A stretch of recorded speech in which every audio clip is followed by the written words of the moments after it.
All right, everybody. Happy Tuesday. It's Cinco de Mayo. I hope you have great plans for some fun around that today.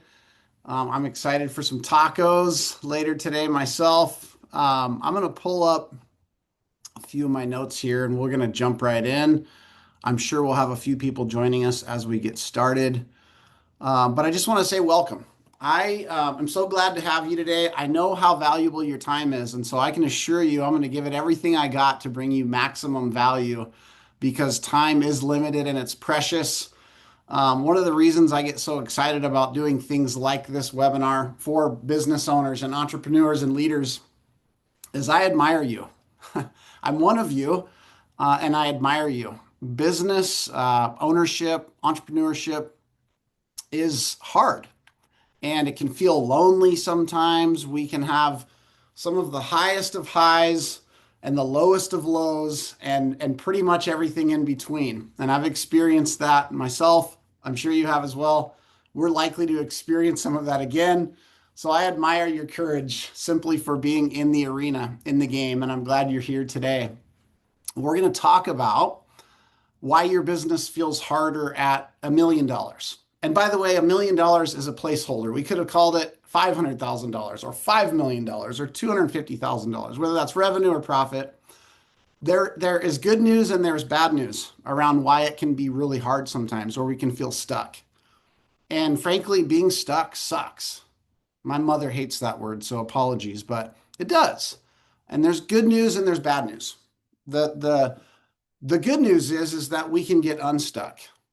And that's what we're going to work on today, no matter what level you may be at or how many times you've been stuck. And that's the bad news is that it's not a one-time fix, meaning we will naturally hit these ceilings, if you will, in business. Think of it like stairs. We have these periods of growth, and we have these plateaus if we're lucky instead of downturns. And we have to solve some stuff or change or evolve, and then we can grow again, and then we hit another stair. Good news is we can solve it at every level. Bad news is it's not a one-time fix. So that's what we're here to work on today and talk about what I'm going to call the $1 million paradox. Or again, $500,000 paradox, $250,000 paradox. It can happen at any level. It does happen at many levels. And that paradox is this: the skills that built your business are not the same skills that will continue to scale and grow your business. They're not the same. And we want to recognize that. We want to have awareness around that. But that can feel frustrating because you're really good at what you do. You're really good at what you've done, right? But it's why you can be amazing, excellent, world class, top of your industry in what you do, skill wise, and your business can still get stuck, right? Because the skills that built your business are not the same skills that will continue to grow and scale your business. And today, thank you so much for being here. We are going to take a step forward to getting unstuck or solving some of those ceilings that we occasionally hit in our business, right? So as we jump in, some of you maybe know me, and some of you don't. And my name is Chase Williams. I had a birthday yesterday. So I was sharing with a few folks early on. I was playing classic music, classic rock as you guys came in. Made me feel older than I thought. So I'm going to rechange. I'm going to re-choose my choice next time, my music choice. But I've had a passion for business from a really, really young age. Not sure exactly why. My uncle was successful in business, and I got to watch him. My dad tried his hand at business a couple of times, and I got to watch that.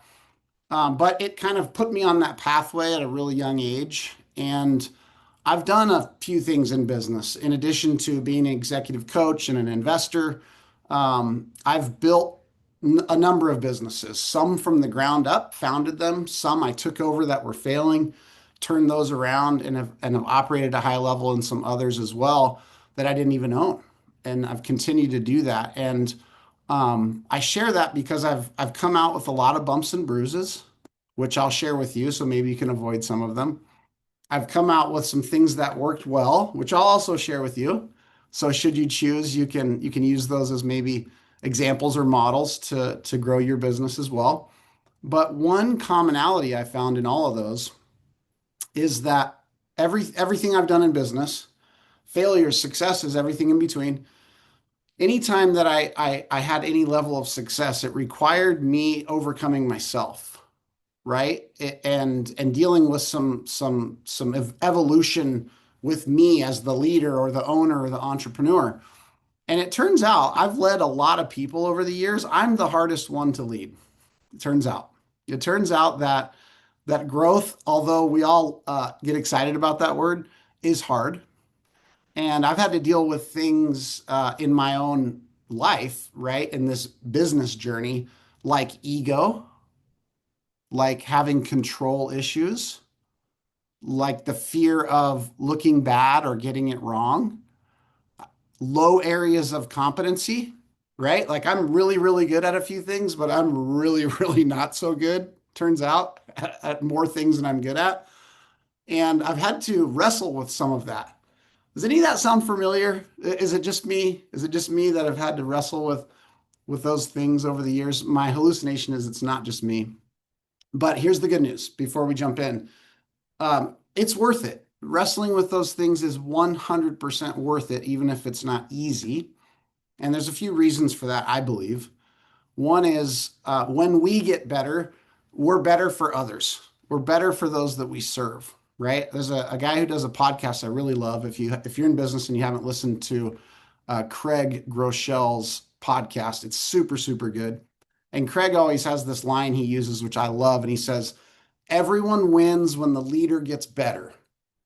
And I believe that's true. So when we wrestle with these hard things that are part of us and we get better, we're better for those that we care about and those that we serve in our business, in our families, in our communities, etc. Also, we get more joy out of our business. If you've experienced anything like me, it's like we have these high highs, low lows. Not every moment of being in business for ourselves or leading businesses is joyful. And sometimes we go through these seasons where we have a hard time finding much joy. Usually that's when we're stuck. Usually that's when we need to grow the most. And when we do, we reconnect to the joy that we first felt when we started that business or when we got involved with that business. And the last thing is legacy, right? Like when you build yourself and you build your business, you grow or scale your business. We're going to talk a lot about that today. You have the opportunity to create something that can survive beyond you. I have the opportunity to create something that can survive beyond me. And that's exciting to me, whether it's for the clients and customers or community that business serves, whether it's a business that I want one of my kids to think about taking over, or I've brought someone of high value into that business that might want to take that business over, whatever it may be. I think of a guy named Dan Shields. He's actually the lead pastor at the church that I go to. And Dan always says, we want our church to have such an impact on the community that if we were ever to go away or disappear, that the community would miss us, right? And I'm like, wow, that's a really cool way of describing what's like legacy, something that actually has an impact and can survive beyond one person, one business owner, one founder. And we're going to work on that today. So, what are we going to cover? Enough about me. What are we going to cover?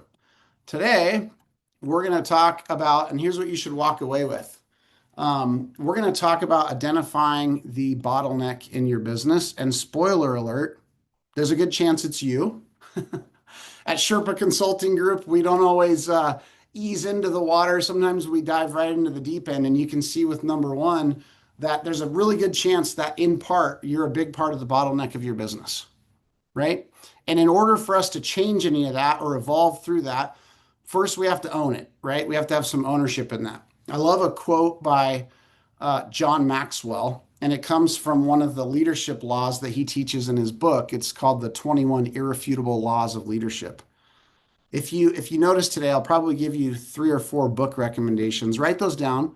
Highly recommend these for business owners. But the 21 Irrefutable Laws of Leadership by John Maxwell, great book. One of the laws is the law of the lid. The law of the lid says is that you are the lid on your business and that your business will only grow to the extent that you do. My business will only grow to the extent that I do. And it's called a law for a reason. I believe it to be true. And so we want to own that piece. We want to own that we're the lid on our business so that we can get to work on changing it. We're going to understand three friction points, common and predictable friction points: people, systems, and key drivers. That's what we're going to focus on and unpack. We're going to peel back the onion on those today. And then we want to recognize that we, owners, entrepreneurs, leaders, we have an identity shift to make if we want to continue growing and scaling our business. And we'll talk about the cost of not doing that. But if we want to do that, awareness is the first step. What got us here won't get us there. The skills that built our business won't grow and scale our business. We have to raise our lid. We have to evolve. And we want to have awareness of that as a first step. And then we're going to work on what that actually looks like. And then we can start to see a clear path forward, right? To a better future, a better us, a better business, right? It says here on the slide, and I've felt this, and I'm sure you've felt this at times. Have you ever thought, man, it's going to be awesome to own a business? And then there's a lot of days you felt like the business owned you. Yeah, I have too. And that is not the goal. My hallucination is that's not your goal either, that you would like to own a business that serves you and serves others, not one that owns you. And so that's why this stuff matters. And then, of course, we'll talk about what might be your next step, right? One thing I can tell you for sure is that scaling a business is a team sport, period. Scaling a business is a team sport, period. It's not a one person sport. And so we'll get to decide at the end there, and you can decide, do you want or need someone like me on your team to support your growth? A business coach, a business consultant. And we'll have time to talk about that. But before we do that, we're going to start to unpack these friction points that can get us all stuck and that we all desire to get unstuck from. So here's what they are. We talked about people, systems, and key drivers, right? Sometimes people can be leading people can be painful at times. And we'll talk about how sometimes that's more our fault than theirs. Like the problem of not having enough systems and operating in chaos all the time as a business owner. And then this perspective of finding key things, priorities in our business rather than just staying busy. So this is going to be the three predictable friction points that we're going to unpack. And we're going to start with people, right? Now, have you ever heard someone say, business is easy, people are hard? Or have you ever felt something like that? Like, man, my widget or my service, my business is actually easy. It's simple, but people are hard and people are complicated. I've certainly felt that way before. And it's not completely untrue, by the way. People can be hard.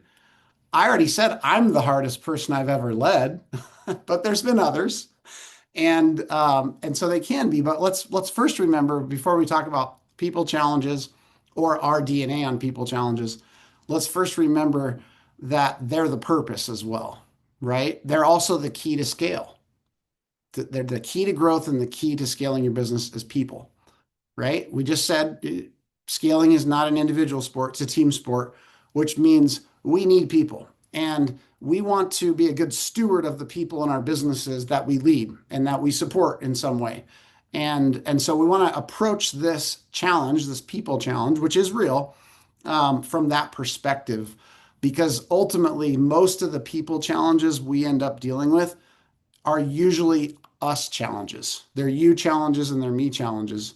And so when the leader gets better, everyone wins, right? Craig Rochelle says it better. Everyone wins when the leader gets better. This is our opportunity and we get to own this part.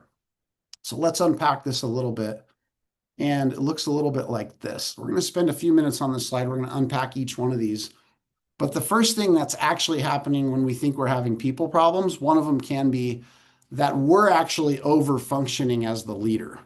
Sounds weird, right? Let's talk a little bit about that. Sometimes we tend to rescue or jump in, and that would be what I'm describing as over functioning.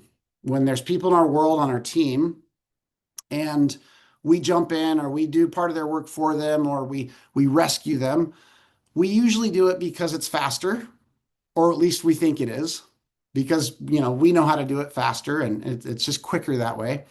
Or we do it because we think we're going to do it more accurately. Maybe.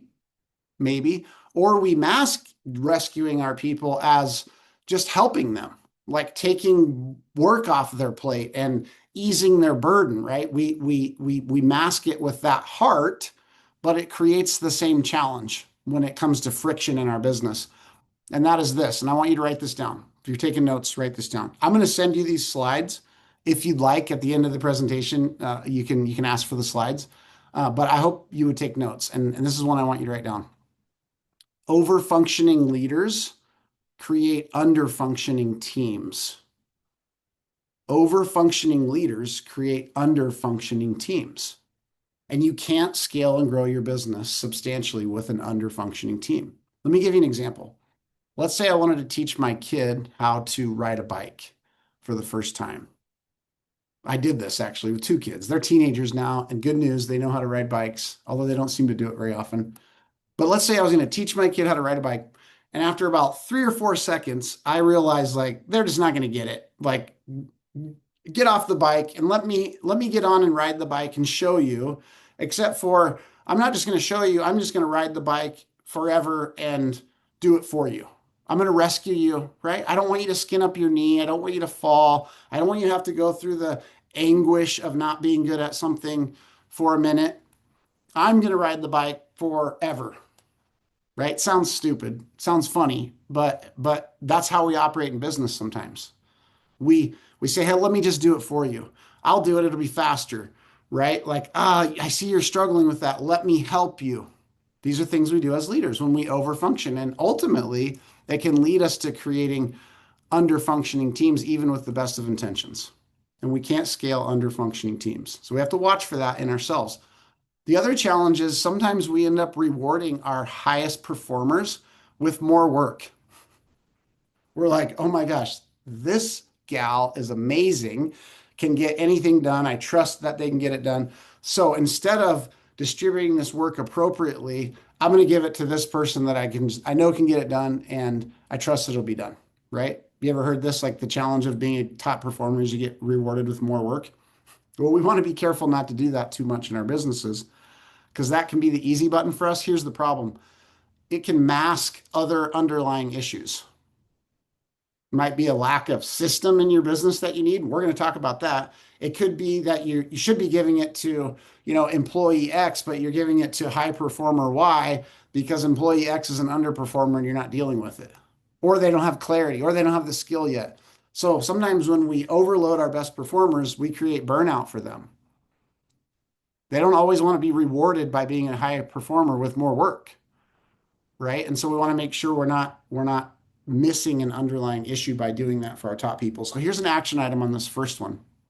Remember, overfunctioning leaders create underfunctioning teams. I hope you wrote that down. The action item is this.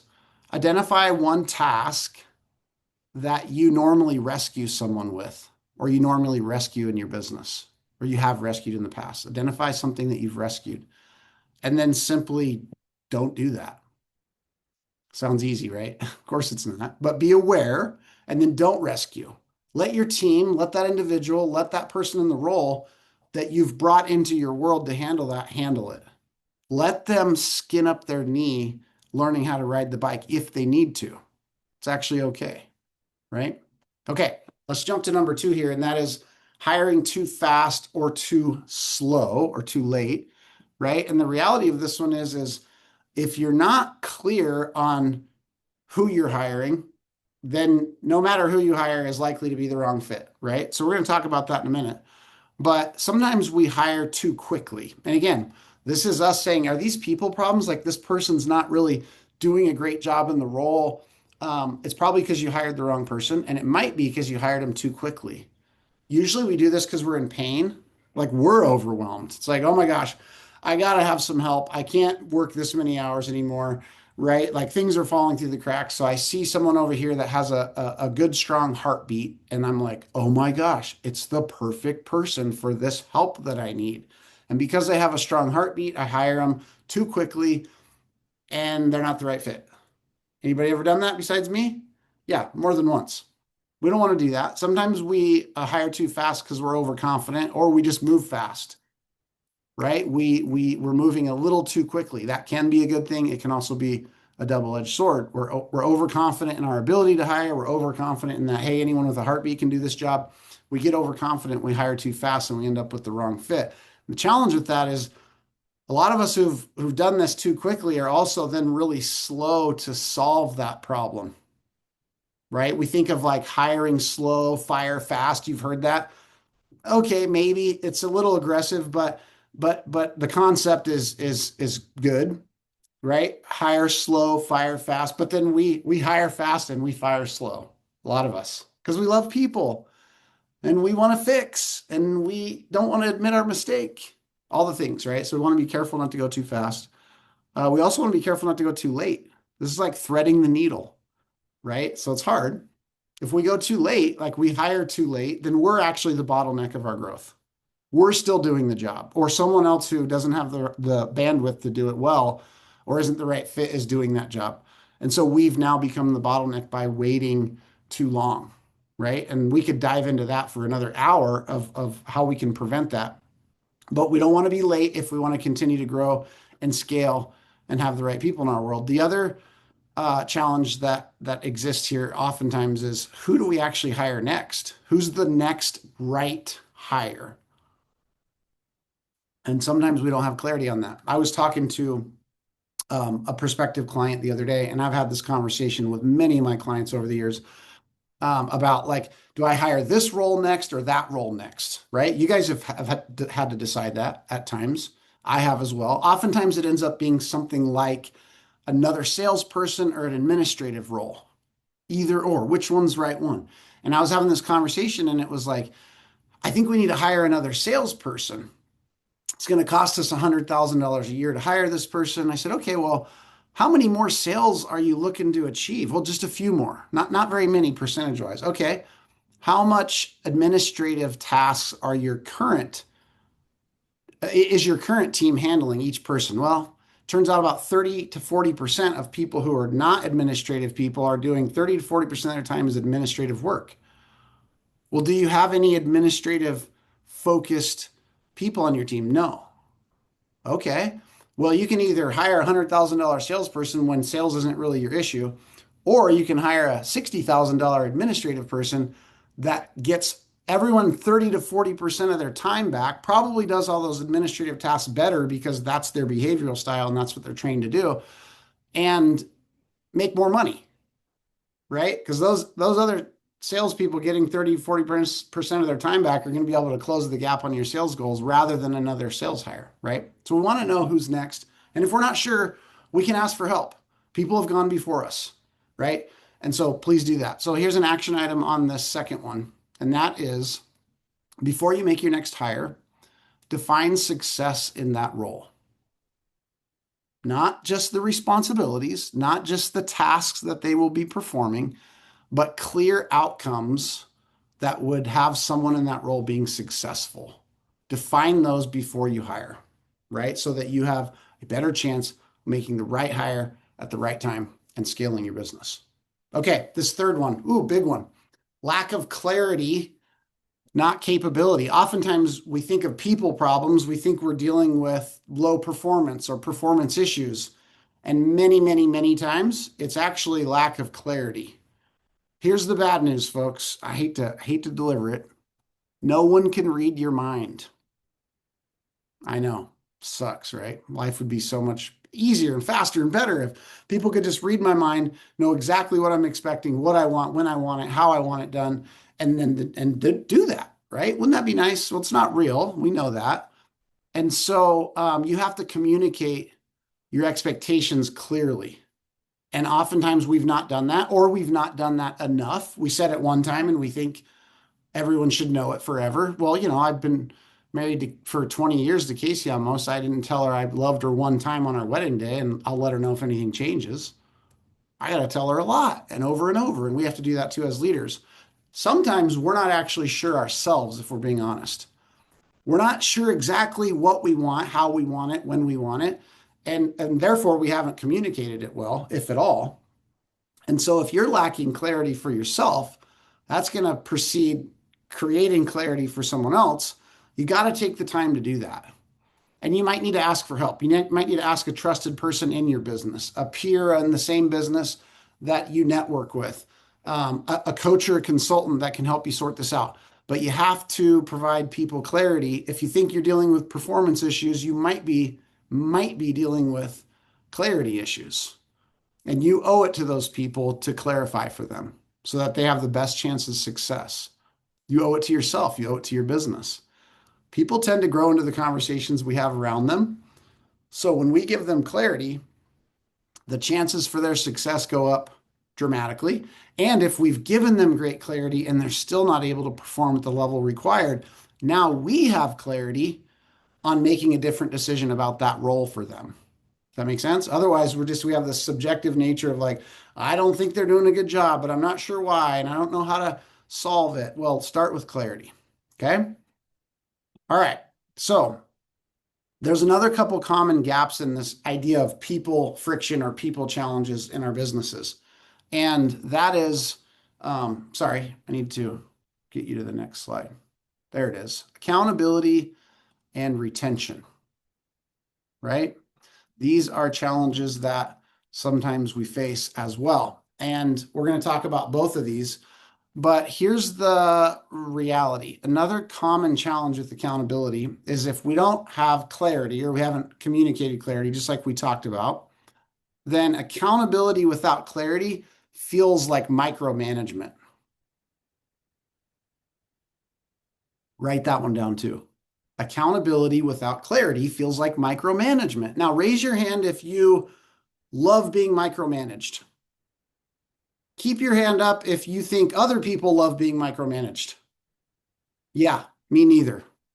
I can't actually see you guys because it's in webinar format, but I'm going to assume no one raised their hand. And if you did, don't tell me about it. Nobody likes to be micromanaged. So if you're trying to provide accountability, but you're doing that without having first given clarity of what you expect and want, that's going to feel like micromanagement. And so we want to avoid that by providing clarity. The other thing that might be worse is avoiding accountability, is you not offering or giving any accountability to those that you lead. I think it's definitely worse, although micromanage is pretty bad in and of itself. But when you're avoiding holding someone accountable, what it demonstrates is that you don't care about them. What it demonstrates is you don't care about them. You care more about whatever discomfort you may have in holding them accountable than you care about them, which means you don't care about them, right? Now think about this for a second before you're like, whoa, this guy's going off the rails here. Hard conversations, we'll call them important conversations, are paramount to great relationships. When you're willing to have important conversations, even if they're uncomfortable at times, they're not always, but sometimes they are. If you're willing to have important conversations with people, that demonstrates that you love them, that you care deeply about them. Think about the deepest relationships you have in your life. They got that way because both of you were willing to have important conversations along the way to deepen and nurture the relationship. So accountability done well is loving. It really is. You're supporting someone's success. You're holding them accountable to their potential. You're addressing issues that would threaten that. That's love, right? So we cannot avoid accountability, and you can't use any excuse, whether it's you're too busy or I can't afford to have conflict with this person because they might quit. There's no excuse that's worth avoiding accountability because any fire that may need addressing just will get bigger with avoidance. And ultimately, it's showing that you don't care about that person. So don't do that. If you need help with that, let me know. It's not always easy. The second one here is retention. Again, we're talking about people problems that tend to be kind of us problems. And the reality is that retention is almost never a compensation problem. It's not never, but it's close to never. Here's why I know that's true. Everyone on this call, if your best person on your team, the highest performer, came to you and said, I love working here. I love everything about this job. Everything's amazing, except for I got the exact same opportunity elsewhere for 10% more compensation. You would raise their compensation today by 10%, if at all possible, to keep them, right? But the reality is that retention challenges are something that are usually caused by something much deeper, right? People leave confusion. People leave lack of leadership. If they don't see you growing or the company growing, and they're high performers especially, they start looking elsewhere. They wonder if they're in the right place. They leave confusion. And so it's your job to create clarity, right? And your top performers are even more so this way. Strong people want leadership. They thrive with great leadership, but they don't want rescued. Remember, we talked about rescuing people? They don't want their toes stepped on. They don't want you to do their job for them. It doesn't mean they don't want your help, but they want your leadership, not your rescuing, right? And that's actually your job. Your job is to lead them well, and your job is to evolve into the leader that they deserve, right? Everyone wins when the leader gets better. Okay, so these are a couple more things that we want to watch out for. So I love this quote. If you're still the best producer, fixer, and decision maker in the company, you are the system and the main bottleneck in your business and the main bottleneck for growth, for scale. And that might be the system working exactly as you've designed it. The trouble is that system can't grow and scale. So if you've ever felt like or said, am I the only one around here who can solve problems? Does every single thing that needs to get solved have to roll up to me? Does anyone else around here know how to fix these things or solve these problems? If you've ever said or felt that way, and I know I have, as recently as this morning, then we know that there's still some growing left to do, right? And that's the evolution that we want to go through by using some of these tactics. So here's the challenge, if that's the case, to whatever degree, is that you can't scale beyond your personal bandwidth. You already work really hard. You're already excellent at what you do. And it means that you can still get stuck. You still only have 24 hours in the day. As amazing as you are, you're only one person. And true growth requires, no, true growth demands a team of people, right? And so, in order to attract and lead and retain a great team, we have to become a better leader and we have to think about these things that we're party to, that we have DNA in. So, in essence, any people problems, and we're gonna go on to the next one here in a minute. Any people problems that we're experiencing in our business, they are likely us problems, or in part, they're us problems. And even if they're actually a challenge with an individual, we hired them or we're allowing them to stay. So they roll up to us either way, right? And so beyond the common and predictable friction point of people, the second one, which we're going to go to next, is systems related. And or I'd call it lack of systems related. And when we don't have enough systems in our business, we experience a lot of chaos. We experience a lot of chaos. And our job as business owners, in part, is to mitigate or eliminate as much chaos as possible so we can focus on what we're there to do. I love this picture, by the way. This picture on your slide. This is an AI generated picture. I'm sure you've already guessed that, but AI doesn't always get the pictures right. This one, I think it nailed, right? Here's this business owner, this entrepreneur, and he's spraying this fire that we can't see with this massive fire burning behind him. And there's probably another one on the other side too, right? So this is chaos. It's like these one fire pops up, I start putting it out. This one starts back. I start putting that out one. That one starts again. And he's got this little tiny water hose that he's trying to put these fires out with, right? Love this picture because I've felt this. And I know you've felt this exact scenario. Maybe it's today. Maybe it was yesterday, but we've definitely felt this. And when it comes to solving this level of chaos, I got an aha for you. This guy getting a bigger hose is not the solution. Systems and leveraging systems is the solution. And that's what we're going to talk about next, because that's our next big opportunity. It's also the next key friction point that we experience. Okay, so here are some signs that we don't have enough systems, and we'll call it we're operating inside the machine, this chaos machine. We're operating inside of it instead of mitigating it or eliminating it with systems. The first one is we are demonstrating what we call whack-a-mole leadership. Some of you will remember this arcade game where it's called whack-a-mole, and these like gophers or whatever they are, prairie dogs, they pop up and we have this mallet and we're like boom, boom, boom, boom, boom, boom. And you never know which one's going to pop up next, and they start going faster, and you try to score on the game, right? Well, sometimes we're leading like that. We're like the guy in the last picture. This fire, that fire. Oh, back to that fire. Not enough water, period, right? And the challenge with that is it's exhausting and it distracts us from the growth and the scale that we desire, right? We are busy, quote unquote. My least favorite four-letter word. Busy is a dirty word in my world, right? But that's the excuse we use. And so we're reacting. We're just constantly in reaction mode, which keeps us from being intentional and strategic. And so one of the action items I would give you around this one, this whack-a-mole leadership, is I want you to track one day or a week if you're really bold. And I want you to go back and look, at the end of the week or the end of the day and say, what percentage of my time was spent intentionally?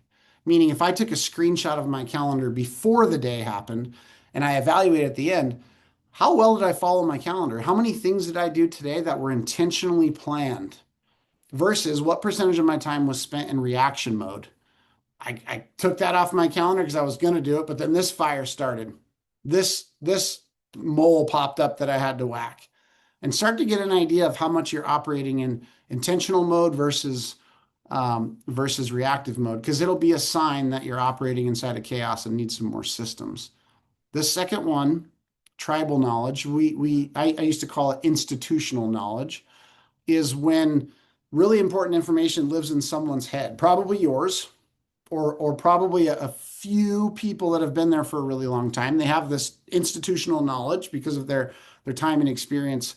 The problem is that you can't repeat that.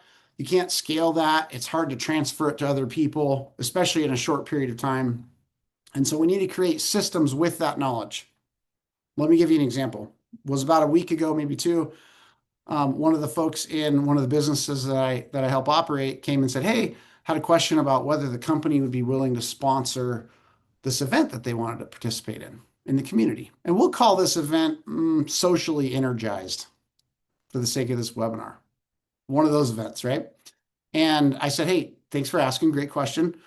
Because I'm not the founder of this company, I was like, let me ask a couple questions, give it some thought, and I'll circle back with you. Awesome, great.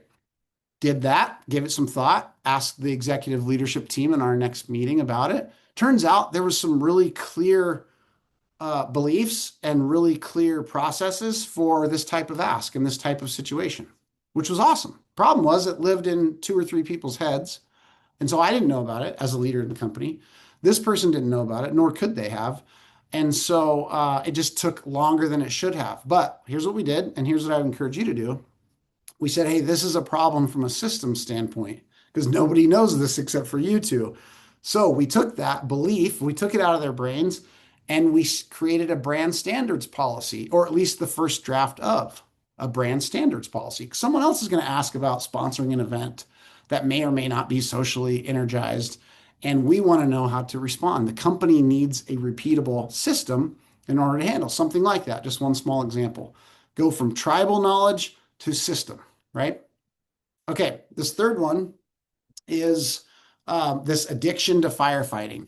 Remember the guy with the hose? We get sometimes addicted to putting out fires and the urgency it brings, and frankly, because it feels good to be needed. Feels good to be needed. Can we all just acknowledge that that's true? Here's to you. Feels good to be needed. Problem is, we don't want to be needy. We don't want to be needy, right? We want to be careful that this doesn't bleed over into actually creating chaos in our business or not mitigating the chaos to the degree we're capable of because we're needed. Feeds our ego, right? And actually, I've seen a number of times business owners and entrepreneurs self-sabotage their success subconsciously, right? Not on purpose. I hope not. Because they feed off the chaos. They need a problem to solve. They need to be needed. They get needy, right? I have an old business partner that was like this. His name is Corey, and Corey and I are like brothers. So he would be laughing and nodding his head if he was on this webinar. He may be on this webinar. Hey, Corey, hope you're out there. But Corey had this unstated, we were business partners. He had this unstated motto. If it ain't broke, fix it till it is. That was his motto. I used to tease him incessantly. Remember, we're like brothers. Like every week was like new priority, new priority, new priority. I was like, well, what about these other priorities that we've been working on? Doesn't matter, new priority. And funny enough, right? Like he would create organizational whiplash. And he would do it most often when things were going really well. There weren't the fires burning that he was used to. Right now, to be fair to Corey, like the guy's a genius in a lot of ways. He's one of the strongest visionaries I've ever worked with. And a lot of his ideas were amazing and excellent. But half of my life as his business partner was spent protecting the company from him in those ways, right? Because he was subconsciously creating chaos because he felt more comfortable in chaos than he did in calm. And we have to watch for that as leaders of our companies, right? This fourth kind of test we can give if we're operating inside the machine or we're moving towards having more systems is I'll call it the Kiyosaki test. Some of you are familiar with Robert Kiyosaki. He's famous for writing the book Rich Dad, Poor Dad, and others. But his loose definition of a business in his book is something that the owner or founder can leave for approximately 6 months and not be involved in the business at all. When they came back, the business would be as good or better. It would be functioning as good or better than when they left. That's his loose definition, or my loose interpretation of his definition of a business. And so, if you don't have that yet, my hallucination is you might want something like that someday, and you want to move in that direction. A couple things that you're gonna need in addition to systems in order to do that. Remember, out of your head and repeatable, so someone else can do it while you're gone. As an example, you're gonna have to give yourself an ego check. Remember, I told you I've dealt with this over my career. Is if I'm gone for 6 months, like then do they even need me? Am I needed anymore? Right? Like as I create systems and delegate things to others that can now use these systems and I'm doing less of the things like, am I getting lazy? Am I getting soft? Right? We ask these questions internally. And this is kind of this emotional journey that we go through as we actually start to experience some of the leverage that we're working so hard to get that most people don't talk about. You don't hear this conversation much among entrepreneurs because it seems like, Chase, you're crazy, dude. I would love it if I had everyone else doing everything and I had very few things to do. I would love that. And the answer is yes, you would. Yes, you will. But you also go through this internal process of like, man, do I still have the edge I used to have? Seems like do I even need, like, they don't need me anymore. It feels different, right? And my business partner and my best friend and the founder of Sherpa Consulting Group, Reed Moore, he said once in a class, he said, leverage isn't lazy, leverage is focus. Because trust me, there will still be things for you to do. And we're going to talk about that as we move into kind of the key drivers. So these are signs that maybe you're operating inside the machine. And if you are experiencing some of those things, then you may have what we see here on the left, which is kind of this founder dependent, every decision runs through you. You become the bottleneck of your business. There's a model for this actually. It's called the genius with 1,000 helpers. And it's not one I recommend if you're looking to grow and scale. I have a client that initially, when we started working together, had 21 direct reports, 21 people that directly reported to him. That's challenging for lots of reasons. That's a whole nother webinar. But that's a sign that you're missing lots of systems, right? In part. And the challenge with that is what we really want is on the right-hand side there in the picture, systems driven. It's distributed to the right people. It's scalable. There's a sense of and a reality of teamwork. That's scalable. That's something you can really grow and lead. The problem is you can't fix the machine while you're inside of it. It's hard to fix the machine when you're inside of it and you're already fixing all the things on a daily basis. So what it requires of us is an actual identity shift. It requires us to go from what we'll call operator to architect or operator to CEO, right? And those are just placeholder words. But instead of I'm in the machine doing all the things, I'm architecting the strategy and the future and the direction. I'm being the CEO and overseeing all of the things. And we're going to talk a little bit more about that. But I have an action item for you here. If you're feeling like some of this is hitting home, I feel like I'm in this chaotic machine. Here's what I'd ask you to do. look at your calendar, and today's only Tuesday, so you could do it this week, maybe next week. Block 2 hours this week or next week, 2 hours for thinking time.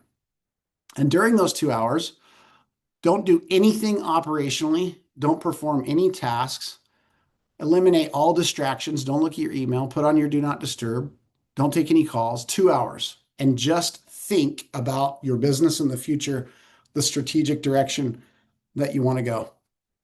And I hate to burst the bubble. If you don't have habit around this, it is exceptionally hard because, in part, you and me, we're addicted to doing the things.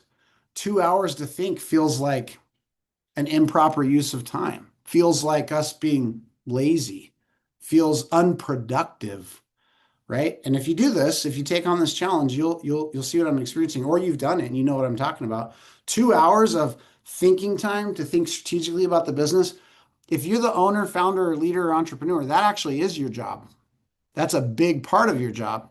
And we're not doing it often enough because we're addicted to this chaos. We don't have enough systems that help mitigate, maybe eliminate, but at least mitigate a lot of the chaos that we deal with. Right? So that's the action item. Block 2 hours just for thinking time and obey that time block instead of just putting it on your calendar. So here's a sharp one. If everything runs through you, you don't have a business, you have a job with overhead. Ouch. Ouch. Now, my hallucination is that's not what you intended to have when you started your business or when you took over leading your business. You didn't intend just to have a job with overhead, but that can be the case. Now, if that stung a little bit, and it did for me, it does for me, is here's some even worse news. Bear bad news today. You cannot outwork this ceiling. You cannot outwork this feeling of stuck, this legitimate stuck in this case, which sucks. Again, sorry, mom.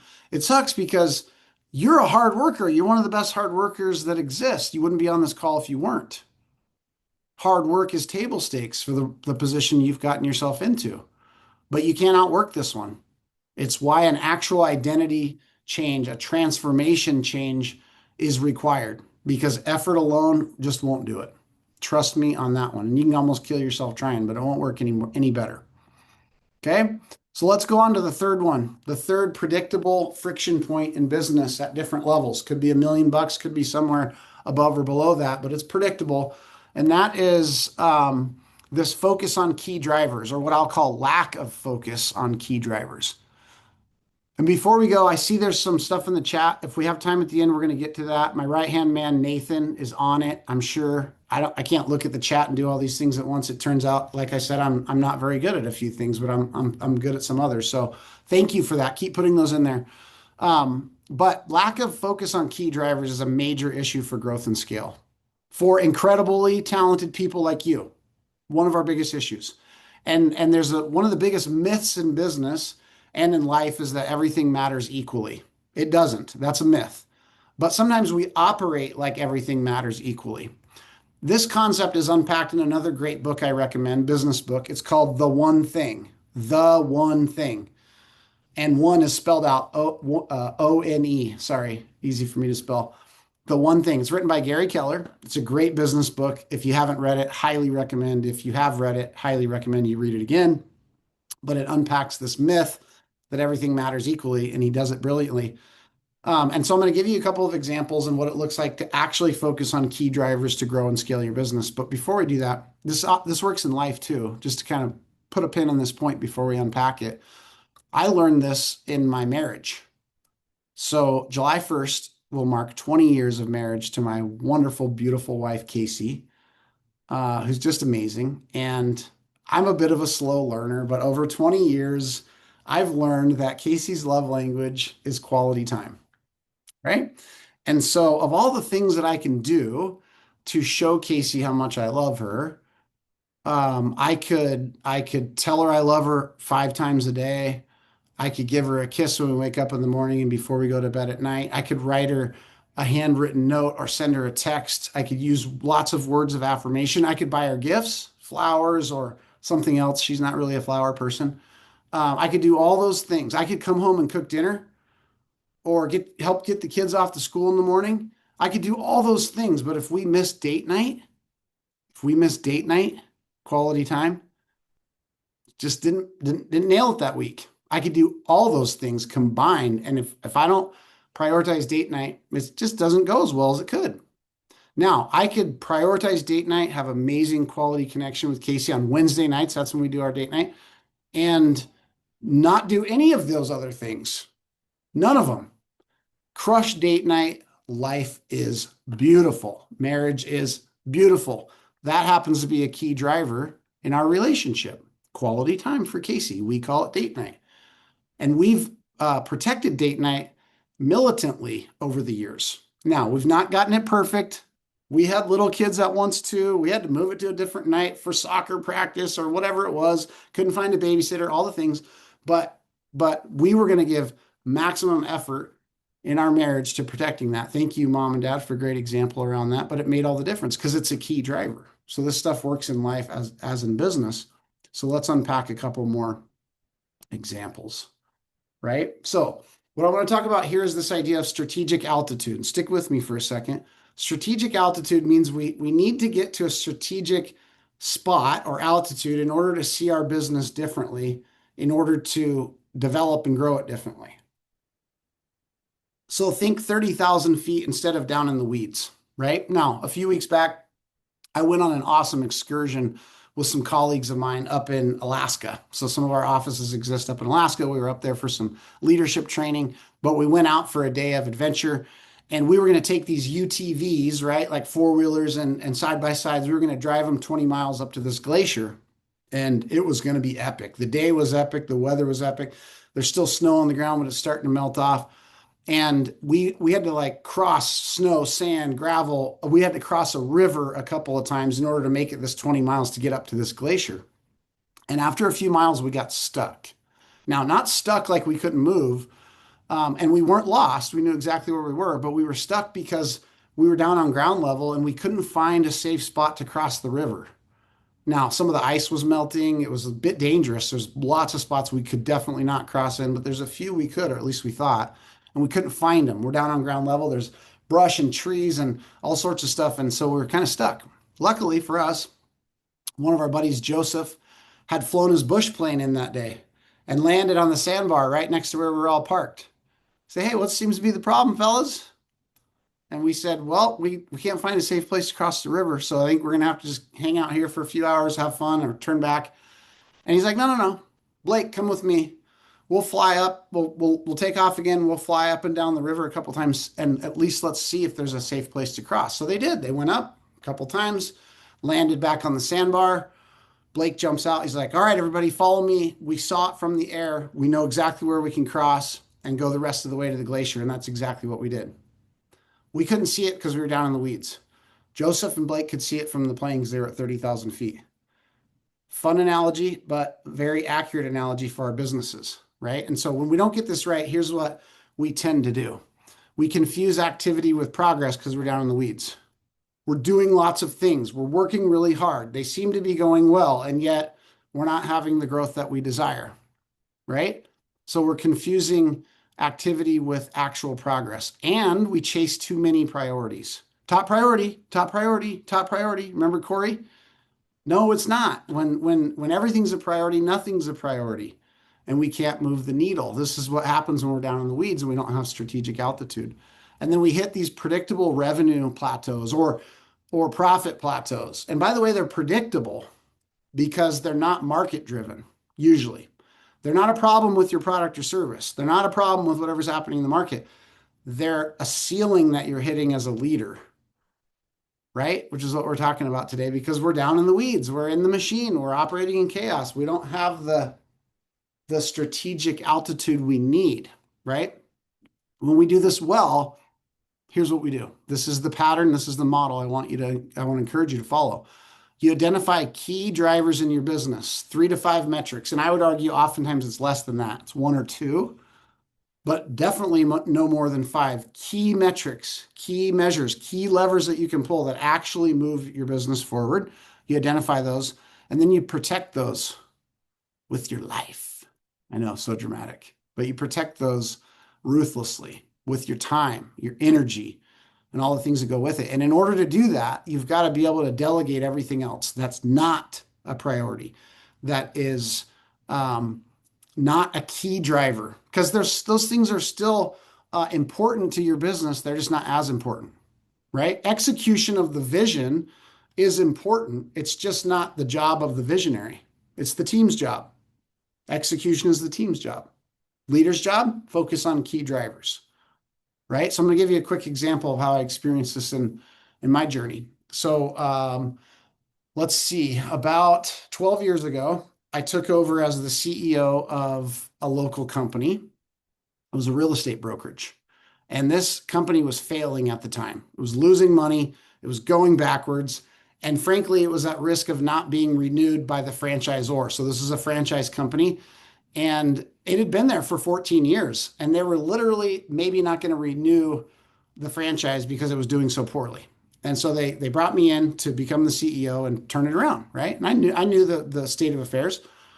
One thing I love about franchise models, among other things, is they have a lot of data and information that you can glean from. Sometimes it's too much, right? But they at least have it available from all the franchises across the country. And what I identified with the help of some really great leaders in the company, smarter than me, and great coaches and guides, was that there were two key drivers that had a very high correlation to success of one of these brokerages, right? And for us at the time, remember real estate brokerage, it was agent count, so total number of agents in the company, and what we called gross recruiting, which was the total number of agents we recruited to the company, which impacted total agent count, right?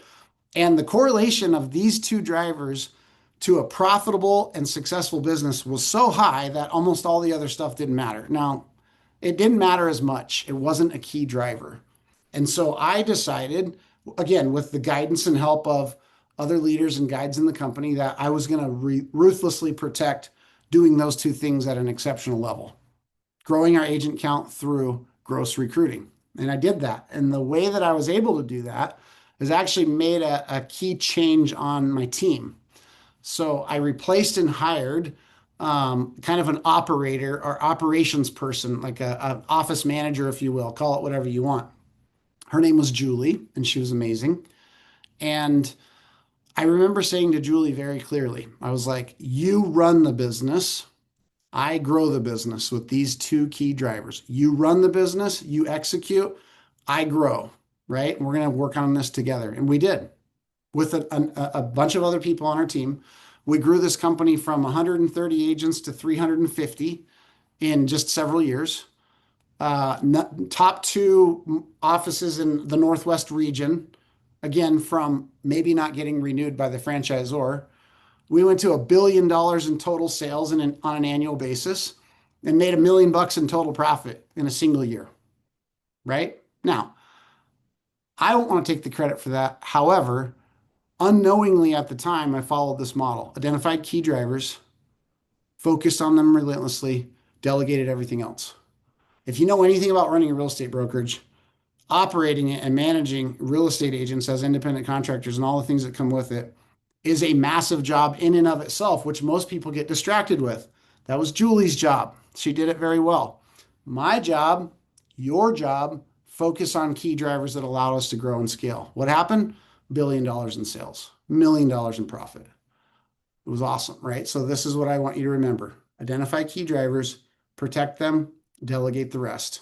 Doesn't all happen overnight, but it is the process that we want to follow. Okay, so I kind of gave you a little story there as an example. I'm going to give you one more, but the idea is operators manage tasks and CEOs protect drivers. We covered that. So here's the question for you, those of you on the call. Do you know what your 2 to 3 key drivers are? Do you know what they are? And how do you know? Do you have data to back it up? Is it a guess? Are you 100% sure that these key drivers are directly correlated to the success and growth of your business? Don't guess. Be sure. Validate it with data. Ask for someone else's opinion that you trust. Ask for someone else to say, hey, I think these are them. What do you see? Right? Where's the data that shows that? Don't use your intuition and gut here. We want to make sure because heaven forbid we give all this focus to things that are not the key drivers. That's problematic, right? So I told you that previous story about how this process helped me. I got the opportunity to test it again. Maybe it was blind luck, right? Does this actually work or was it just blind luck? It was a circumstance of timing or whatever else. And by the way, I believe there's plenty of luck involved in my success and everyone's to a degree, but not pure luck, right? And so, because of the success we'd had in this location, the franchise asked me, or the franchisor asked me if I would consider launching a new franchise in another location from the ground up. Didn't exist. The brand wasn't even in that market. And this opportunity was 2 hours away from where I lived. Now, I was still owning and operating the existing location. I had young kids. I wasn't about to move at that time in my life 2 hours away, but I said yes, like I often do to opportunity. I said yes. And so my job as the founder was to bring the capital and bring the vision. And because I lived 2 hours away, I had to go and hire an operator, which I did.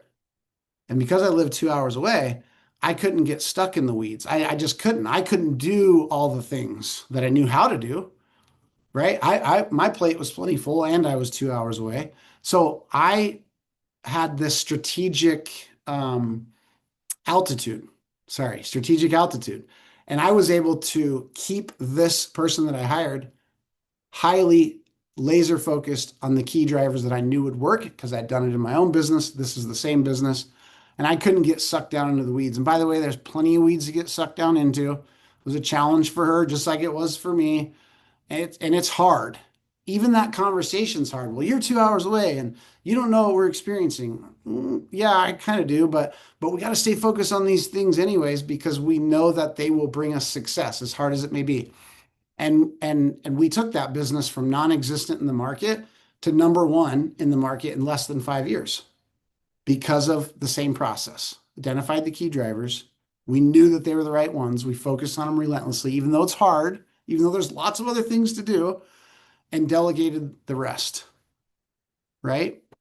So that's what I want to encourage you to do as well. Instead of just being busy and working hard, I want to make sure you're focused on key drivers. If you really want to grow and really want to scale, that's the way to do it. If you don't, you will be stuck in the weeds. You will be stuck at the ground level, unable to cross the river like we were perpetually. And I know that's not what you want. Okay, so in order to do all these things and deal with these three key friction points, we have to shift our identity. We talked about that already, right? It's who we have to become. And I love this picture as well because it's like this metamorphosis process, right? Of the caterpillar morphing or changing into a butterfly. And it's kind of like partially through the process in this picture. Good job, AI. I love it. I couldn't have thought of a better picture, right? And so I want to remind you of the John Maxwell quote that we kind of started with. Remember the law of the lid. That's not the quote. The quote is, your business will only grow to the extent that you do. And it's based on the law of the lid. You're the lid on your business. So in order to raise our lid, we have to transform. We have to go through metamorphosis. And it's not easy. It's worth it, not easy. Because when this starts to happen for you, you'll realize that success is no longer what you do. It's no longer what you do. It's what you've done has gotten you to this point. But success becomes no longer about what you do. It becomes what works without you. Success becomes what gets done when you're not there, what gets done without you. And that is a metamorphosis. That's moving from operator to architect, operator to CEO. And if you desire true growth and scale, this will be important, right? So there's kind of four stages of this metamorphosis that we're going to cover, right? Now, stage one is you're a high performer. You've gone through this stage already, or you're in this stage right now. You're the best at the work. The business runs because of you. It does not run without you. This is stage one, right? Then we move eventually, hopefully, intentionally to stage two. That's where we become a builder, right? That's the word we'll use to describe stage two. That's where we start creating structure. We start hiring some people around us and start delegating certain tasks, but we're still very much inside the machine. We are still pulling most of the levers. Probably at this stage, everyone does report to you still. this building stage. We've moved past like solopreneur and we're in building phase. And this can feel exciting because it's no longer you. It can also feel really heavy because it's no longer you. You have a different level of responsibility for people now, right? You're not touching every single thing, although you're probably still touching most of it. And so we get into this builder stage with the idea of moving into stage three, which is the leader stage, right? This is where we're not just developing or holding processes accountable, we're developing people. Those same people that we hired that report to us, we're not just holding them accountable to the task, we're growing and developing them, right? This is where we start to get our leadership legs under us. Another part of the metamorphosis. Leading is very different than managing. Leading is very different than doing yourself, right? This is where your success is tied to other people's growth and success. This is where you realize you can only win if they win first, which is awesome, but it's hard, right? It's where we start to move from success to significance, right? Like our success will be tied to theirs. And you think about another parenting analogy around this. Think about something that you accomplished when you were young that you were really proud of and how good it felt. And then some of you have experienced this or will. When you watch your child accomplish the same thing that you did way back, the joy that you get from that is exponentially more than how great you felt when you did it yourself. Now, extrapolate that out one more generation. Imagine yourself as a grandparent watching your grandchild achieve this thing that your child achieved, maybe that you achieved way back when, and the joy that comes with that. That's why grandparents and grandchildren have such a unique relationship. But you're talking about significance rather than just success. I did it, but I helped someone else do it. That's the stage three leader, right? And then when we get to stage four, I want you to think about like being a true kind of architect or CEO. You own the vision, you protect the drivers, you build a business that can run without you. Think about me being 2 hours away from this business that I never really did much in, that went from zero to number one in the marketplace. Am I proud of it? Sure. Do I have much ego attached to it? No, because I didn't do most of the work, but I stayed in my lane. I stayed in my CEO lane in this way, right? Now, what happens at this stage is a couple of things that I want you to be aware of, because my hallucination is that most of us desire to get to this stage at some point. We're going to spend our time thinking about direction much more than we think about execution at this stage, right? So we're not going to continue to ask questions like, how can we do this thing better or deliver this service better or sell this product better? We're not going to ask questions like that. Someone inside of our organization is going to ask questions like that because they're important, but they're not our questions to ask anymore. We're going to ask more questions that sound something like, where are we going? Why does it matter? Who benefits when we get there? What's the right pathway to go from here to there? Those are the things we're going to start spending time thinking about at this stage four level. Here's what I'll tell you. At this level, you're going to make way fewer decisions in the company, but the ones you make have a massive impact. So if it sounds like it gets easier, it doesn't. It just looks very different. Every decision you make at this level will have massive impact because that's the level of decision making that you're going to be connected to at stage four, right? Quick little story here to kind of maybe put a pin in this. So when I had finally gotten to this stage, and again, it's not exactly black and white, but this stage of this is where I'm operating my business from with this strategic altitude. Julie, the gal I told you about earlier in this one business, she actually moved and needed to go to work for another office. And so I had to replace her and I hired a gal named Crystal. Now, I'm fairly certain that Crystal was the best hire I've ever made to date in my life. She was incredible. I actually poached her from another government organization, believe it or not, so I don't feel too bad about it, in the city that we live in, and she came to work with me at this company. And Crystal was incredibly skilled, very detail-oriented, an amazing operator of this business that we already had that was number one and making all this money, right?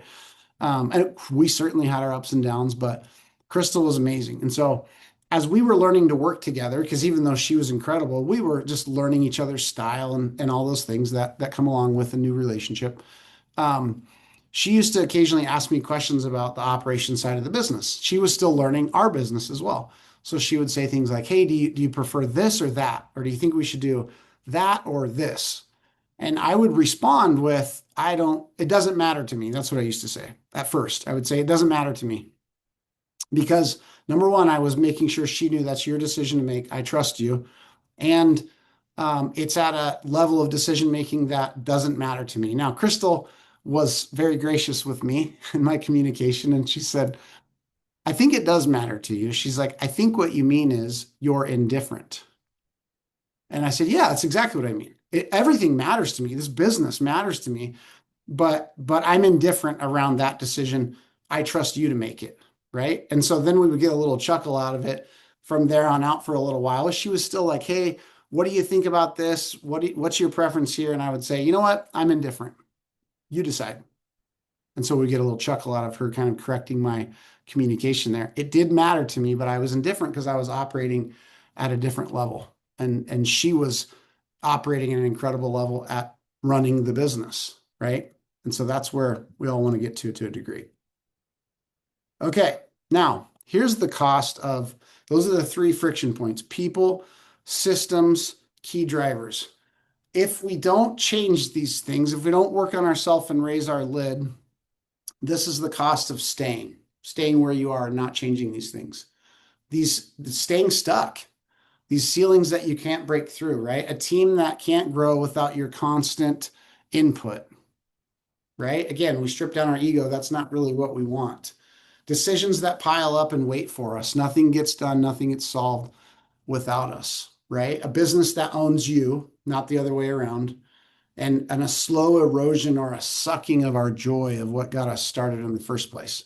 So, if that's what you want, change nothing. If that's what you want, those are the things you want, change nothing. But if you're looking for a different level of freedom and you're willing to go through the process of evolution, metamorphosis, if you will, then you might be seeking a leadership team that executes without you in the room, occasionally or all the time one day. Revenue that grows and doesn't require more of your hours. You can spend more of those with your families. Strategic clarity from an altitude rather than constant firefighting, whack-a-mole leadership, and the ability to step back without things falling apart. That's what we want to be working toward by going through this metamorphosis. And a real business with enterprise value that you could sell, you could leave to someone, can operate without you. If that sounds more like what you want, then it's time to become a butterfly, folks. It's time to become a butterfly. I'm going to encourage you around that. Okay, so here's a question to ask yourself, question to sit with. If nothing changes in the next 3 years, what does your business feel like? Not what it's doing in revenue or profitability or how many people you have on your team. What does it feel like if nothing changes? Nothing that you have today changes in the next 3 years. How will it feel to show up every day? That's the question that I would ask you to sit with, right? Because that's an important one that only you get to decide. Only you get to decide. Okay, so we're going to start to land the plane here. Just checking our time. I think we're good. Um, how about a guide on the path forward? If you're like, nope, don't want to stay in the same spot, definitely want to pursue this growth, definitely want to have a different future in 3 years, then you might consider a guide on the path because the path is not easy, but it's worth it. And so this slide, I'm going to modify this slide if I teach this again, says not everyone needs coaching. I don't believe that's true. I'm going to cross that need word out and write want. Not everyone wants coaching, and I can appreciate that. But everyone needs it, in my opinion, in my humble opinion. We all need a great guide to help us get down this path that's full of full of thorns and full of holes and full of all the things we can fall into. And so if you're thinking you might want and need a guide or a coach to help you along this pathway or to go through this challenging metamorphosis for yourself, then you can scan the QR code. There's a few questions there. And ultimately, you see the two roads here. You have a choice. Want to go it alone? May the odds be ever in your favor. Or I'm going to go with someone who's maybe been there before and can help me get there with a few less bumps and bruises. So for those of you who are curious what it can do for your growth, you can scan this QR code. And by the way, if you're not interested at all, but you still want the slides from this presentation, scan the QR code because that's how we know you want the slides and we'll send them to you. There's certainly zero pressure there to do that, right? And so for those of you who are curious, this is what it will look like. We're gonna work on scheduling an exploratory leadership breakthrough call. Here are some of the things that we'll assess. There's no pressure. We don't know whether we're right to work together yet or not necessarily, but I'd love to help you either way as best I can. And here's some of the things that we may explore on the call. And if that's you, I want to make sure that you're prepared for that call. So you might be still asking, I don't know, is this guy going to try to sell me something? Not really. I'd love to know more about your challenges and where you're stuck in your business and see if I can help you, right? But here's some things you can think about if you want to know if this call's for you. This should help you clarify it. If you run a business and you're feeling stuck or you feel like you're bumping into a ceiling or you're anticipating one coming, right? If you're the smartest, hardest working person in the room, congratulations, but that's a problem for you and continuing to grow. If you want to scale without sacrificing everything, this one's near and dear to me because there's things I love business and I love what I do, but I love things like my family and other people much more than that. So I wasn't willing to sacrifice them on the climb. If you're ready to lead and not just do, if you're ready to start pursuing some level of significance, not just the success you can create on your own, or if you want a business that works without you or doesn't require your constant presence, then this call is probably for you. It's not for you. This is just, and remember, clarity. This is clarity. It's not for you if you're looking for a quick fix or some magic idea or magic strategy. That won't create transformation in you, even if it existed, which it doesn't. If you're not willing to examine your own role in the problem, if you don't subscribe to the law of the lid, that you need to develop in order for your business to develop, this wouldn't be for you. If you're looking for someone just to tell you what to do, I hate telling people what to do. And it doesn't work anyways.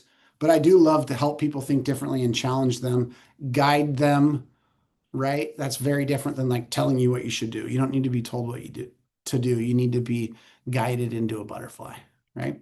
If you're not ready to seriously consider the right coach to help you break through, this wouldn't be the right call for you, right? Okay, couple more here. For those of you that are still curious, and I'm going to put the QR code back up on the screen. So if you missed it, don't worry. Just scan that. And oh, by the way, come ready to be honest about exactly where you're at and the challenges that you're experiencing. If you were not honest about that, then it would be really hard to improve or break through or tackle those things. And either way, you're going to walk away with clarity. I can promise you that, whether we work together or not, right? The cost of waiting, we talked about, even another year or 3 years, is high. So if you're ready, if this call felt a little bit like a mirror to what you're experiencing in your business, then this could be a great opportunity for you. So once again, here is the QR code. By the way, if you're not interested in the exploratory call, we would love your feedback. Please, please, please scan this QR code and give us some feedback on the content. It helps us bring relevant content to business owners like you. We want to make sure that it's valuable. We want to make sure we're talking about the topics that matter most to you, right? And we're bringing this content for free. And so your feedback helps us do that even better. And we would covet that and thank you for it. Um, Thank you for being here, right? Before you guys go, I know we're just a few minutes here. And by the way, we could take a few minutes and we'll jump into the chat and see if there's any questions I can answer. So let's do that next. But thank you.